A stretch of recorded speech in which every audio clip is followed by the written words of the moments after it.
കേരളത്തെ ഞെട്ടിച്ച ഒരു ആൾക്കൂട്ട കൊല കൂടി ഈ സമയം ഓർക്കാതെ വയ്യ.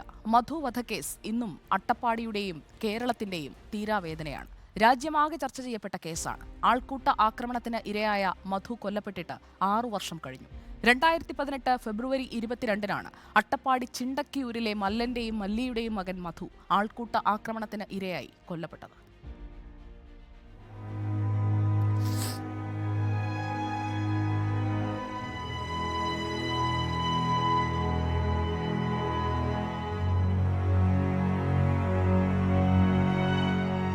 കൊല്ലപ്പെടുമ്പോൾ വെറും 27 വയസ്സായിരുന്നു മധുവിന്. 7ാം ക്ലാസ് വരെ പഠിച്ച മാനസിക വെല്ലുവിളി നേരിടുന്ന മധു വീട്ടുകാരിൽ നിന്നകന്ന കാട്ടിലെ ഗുഹയിലായിരുന്നു താമസം. കാടിന് സമീപത്തെ കവലയായ മുക്കാലിയിലെ കടയിൽ നിന്ന് അരിയും മറ്റു പല വ്യഞ്ജനങ്ങളും മോഷ്ടിച്ചുവെന്ന് ആരോപിച്ചാണ് ആൾക്കൂട്ടം മധുവിനെ മർദ്ദിച്ചത്. സംഭവ ദിവസം കാട്ടിൽ മരത്തടികൾ ശേഖരിക്കാൻ പോയ ഒരാൾ ഗുഹയ്ക്കുള്ളിൽ മധുവിനെ കാണുകയും മുക്കാലിയിൽ നിന്ന് ആളുകളെ വിളിച്ചു വരുത്തുകയുമായിരുന്നു. കള്ളനെന്നാരോപിച്ച് കാട്ടിൽ നിന്ന് പ്രതികൾ സംഘം ചേർന്ന് പിടികൂടി മുക്കാലിയിൽ എത്തിച്ചു.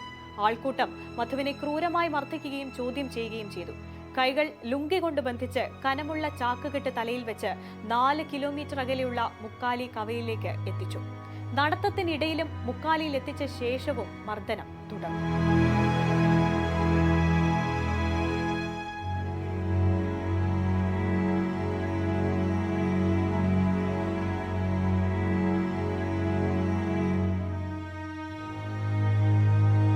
മുക്കാലിയിൽ വെച്ചാണ് പോലീസ് മധുവിനെ കസ്റ്റഡിയിലെടുത്തത്.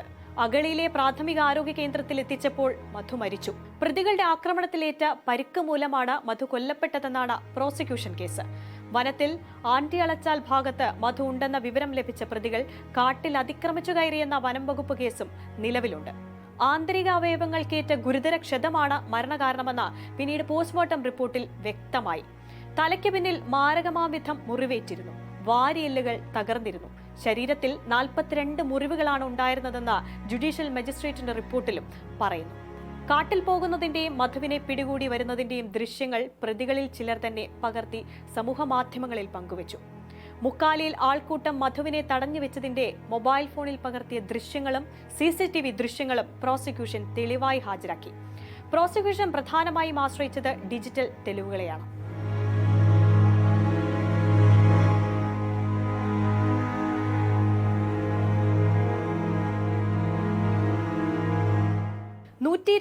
സാക്ഷികളിൽ 24 പേർ വിചാരണയ്ക്കിടെ കൂറുമാറിയ സാക്ഷികളെ കണ്ണുപരിശോധനയ്ക്ക് വിധേയമാക്കിയത് ഉൾപ്പെടെയുള്ള സംഭവങ്ങളും വിചാരണയ്ക്കിടെയുണ്ടായി.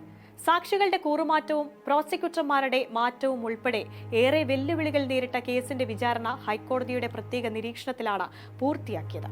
കേസിൽ 1ാം പ്രതിക്ക് 7 വർഷം കഠിന തടവും 1 ലക്ഷം രൂപ പിഴയും വിധിച്ചു. 2 മുതൽ 15 വരെയുള്ള പ്രതികൾക്ക് വിവിധ വകുപ്പുകളിലായി 7 വർഷം കഠിന തടവും 1 ലക്ഷം പിഴയുമാണ് കോടതി വിധിച്ചത്. ആൾക്കൂട്ട ആക്രമണങ്ങൾ അവസാനത്തേതാകട്ടെ എന്ന വിധി പ്രസ്താവത്തിനിടെ മണ്ണാർക്കാട് പട്ടികജാതി വർഗ പ്രത്യേക കോടതി ജഡ്ജി പറയുകയും ചെയ്തു. കൊലപാതക കുറ്റം തെളിയിക്കാൻ പ്രോസിക്യൂഷന് സാധിച്ചതുമില്ല.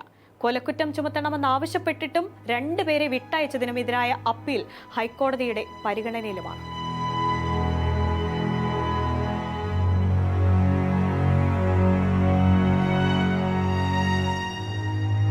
മധു എന്ന 2 അക്ഷരത്തിന് ഇന്ന് അർത്ഥങ്ങളേറെയാണ്. 6 വർഷം മുൻപ് സഹജീവികളോടുള്ള ക്രൂരതയുടെ അടയാളമായിരുന്നു മധു എങ്കിൽ ഇന്ന് ഏത് കൽത്തുറുങ്കു തുറന്നും നീതിദേവത വിധി നടപ്പാക്കുമെന്ന ഉറപ്പിന്റെ പേരാണ് മധു കൊലക്കേസിൽ 14 പ്രതികൾ ശിക്ഷിക്കപ്പെടുമ്പോൾ മധുവിന്റെ ജീവിതവും നിയമ പോരാട്ടവും സമൂഹത്തിന് പാഠമാണെന്ന മുന്നറിയിപ്പാണ്. എന്നിട്ടും ആൾക്കൂട്ടക്കൊല ഇന്നും ഏറെ പരിഷ്കൃതമായ സമൂഹത്തിൽ തുടരുന്നു എന്നത് ഏറെ വേദനാജനകമാണ്.